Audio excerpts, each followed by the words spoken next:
Ui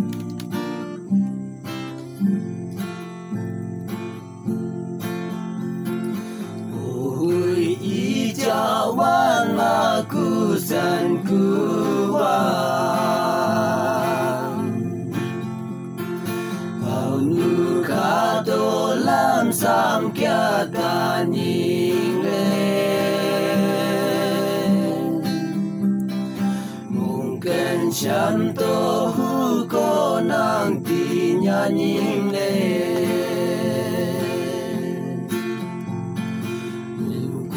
Jingannya ko jatan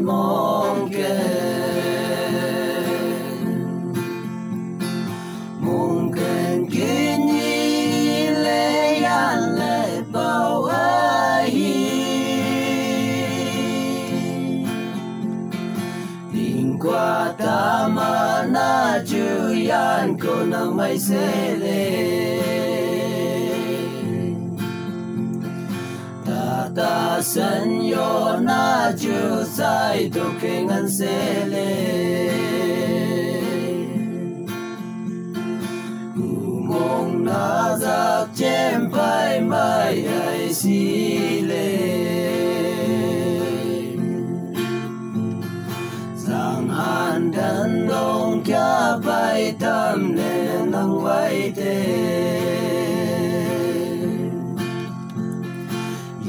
Lia torong ko nang kuwe nang waile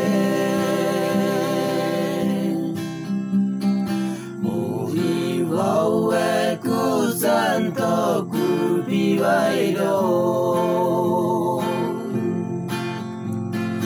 Mungkin kini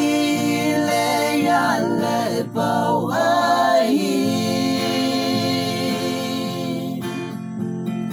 Tingkwa tama na juyan ko nang may sele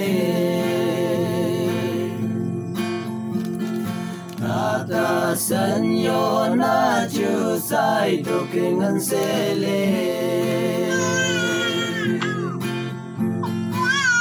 Tuhan bangoy ko nang nawanuan lang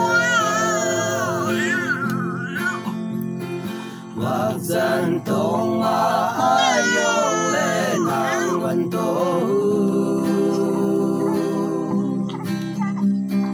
Tan kya mong omu kya mingan nawe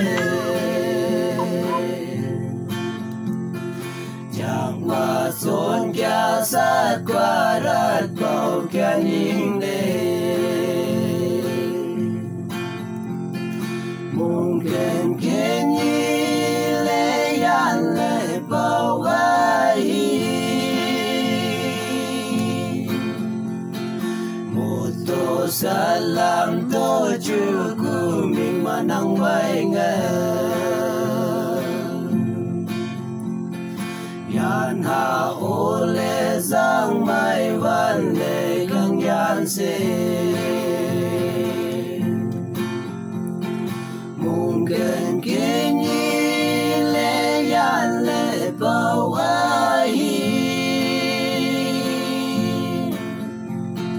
Tingkwa tama na juyan ko nang may sele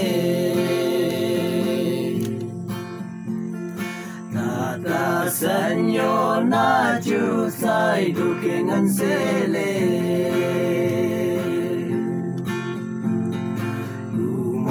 Nazak chempai mai ai sile